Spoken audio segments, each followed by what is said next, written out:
저는 사람들이 말하는 그런 친구가 없습니다.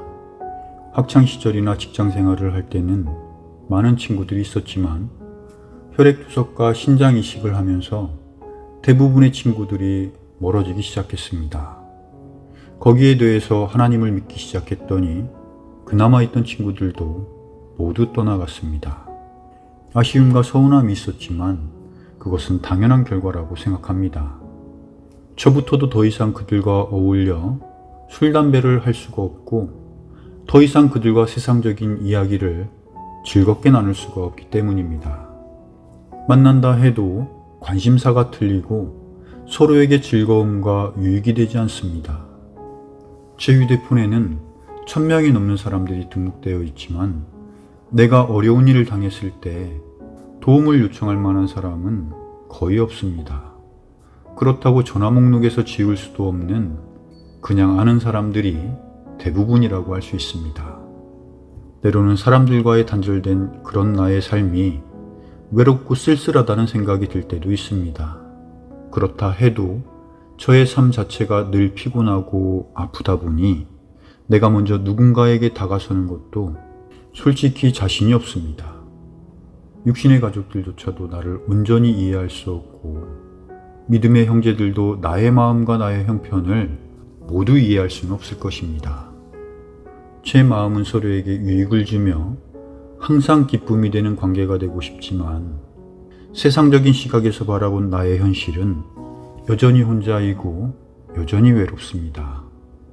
그럴 수밖에 없는 이유는 친구라는 특별한 관계 속에는 일방적인 사랑이나 일방적인 관심이 존재하지 않기 때문입니다.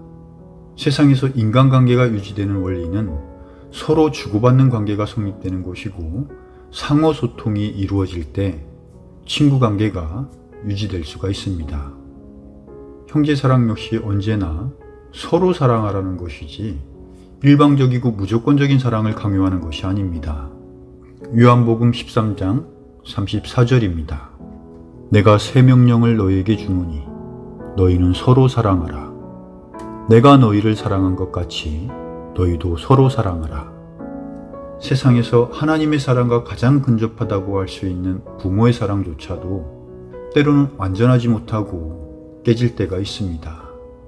하물며 친구관계는 유리같이 쉽게 깨지며 깨질 때 상처를 줄 수 있는 불완전한 관계입니다. 아무리 우정이나 의리를 외친다 해도 말 한마디, 작은 행동 하나에 쉽게 돌아서고 노력 없이는 유지될 수 없는 관계가 세상적인 친구관계라고 할 수 있습니다. 모든 인간관계 속에서 완전하고 일방적인 사랑은 존재하지 않습니다. 성경에서 하나님과 사람의 관계는 아버지와 아들, 창조주와 피조물, 주인과 종, 머리와 몸, 기타 다양한 표현을 사용하고 있습니다. 그 중에 가장 놀라운 표현은 하나님과 우리를 친구 관계로 묘사하고 있다는 것입니다. 혈육으로 맺어진 가족이나 형제는 어떤 경우에도 그 관계가 깨질 수 없지만 친구는 상호 신뢰 속에서 그 관계가 유지되고 발전하기 때문에 신뢰가 깨지는 순간 친구 관계도 깨지게 됩니다. 그것은 하나님과의 친구 관계 속에서도 마찬가지입니다. 예수 그리스도의 피로 한 번 맺어진 아버지와 아들이라는 신분적인 관계는 절대 깨질 수 없지만 하나님과의 친구 관계는 나의 상태와 조건에 따라 언제든지 깨질 수가 있습니다. 믿는다고 무조건 주님과 친구가 되는 것이 아니라 주님의 명령을 행할 때 친구가 될 수 있다는 것입니다. 요한복음 15장 14절입니다. 무엇이든지 내가 너희에게 명령하는 것을 너희가 행하면 너희가 나의 친구니라. 우리가 주님과의 친구관계를 유지하려면 조건이 있습니다. 그것은 주님의 명령을 행하는 것이라고 하셨으며 명령을 행하지 않으면 친구가 될 수 없다는 말과도 같습니다. 그 명령은 요한복음 13장 34절에서 보여주시는 성도가 서로 사랑하는 것으로 이해할 수가 있습니다. 그리스도께서 우리를 사랑하심으로 목숨까지 버리셨던 것처럼 우리가 서로 사랑할 때 주님과의 친구 관계가 유지될 수 있다는 것입니다. 그런데 사람은 진정한 사랑을 나눌 만한 능력이 없습니다. 그래서 완전하신 예수 그리스도의 사랑이 나를 통해 드러날 때 나를 위해 죽어주신 그 사랑이 서로에게 전해질 수 있다는 것입니다. 주님께서 서로 사랑하라고 말씀하신 것은 나의 불완전하고 가벼운 인간적인 사랑을 나누라는 것이 아니라 원수를 위해 목숨까지 내어놓았던 예수 그리스도의 사랑을 서로 나누라는 것입니다. 그리하면 주 예수 그리스도께서 나의 친구가 되어주신다고 말씀하셨습니다. 베드로전서 1장 22절입니다.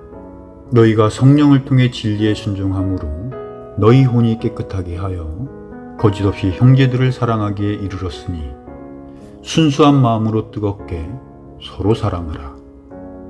베드로전서 1장 22절 말씀을 보면 거짓없이 형제를 사랑할 수 있는 것은 성령을 통해 진리에 순종하는 것이라고 분명하게 말씀하십니다. 형제가 서로 사랑할 수 있는 근거는 사람에게서 나오는 것이 아니라 그리스도의 영이신 성령을 통해 서로 사랑할 수 있다는 것을 보여주고 있습니다. 나의 육신은 구원을 받았어도 여전히 약하고 무익하며 가치없는 존재입니다. 그래서 그리스도인은 친구 사귀는 문제를 비롯한 삶의 모든 것들을 주님께 의지하고 성령에 의한 삶을 살아야 합니다. 세상 친구는 아무리 많아도 외로움이 해결되지 않습니다. 예수 그리스도와 온전한 관계가 유지될 때 우리는 비로소 완전한 친구를 사귀는 것이며 형제를 사랑하는 것이 예수님과 친구가 되는 것입니다. 내가 예수님과 친구라면 세상 친구가 단 한 명도 없을지라도 나는 더 이상 외롭지 않을 수가 있습니다. 우리가 주님의 명령을 지켜 행하며 주님을 사랑할 때 주님께서 나와 완전한 친구가 되어주신다고 하셨습니다. 주님의 명령을 지키는 것은 형제들이 서로 그리스도의 사랑을 나누는 것이고 형제를 사랑하는 것이 주님을 사랑하는 것입니다. 우리가 세상 친구를 모두 잃을지라도 예수 그리스도와의 친구 관계는 절대 잃지 말아야 합니다. 그것이 진정한 인생의 행복을 이루는 길입니다. 자, 마치겠습니다.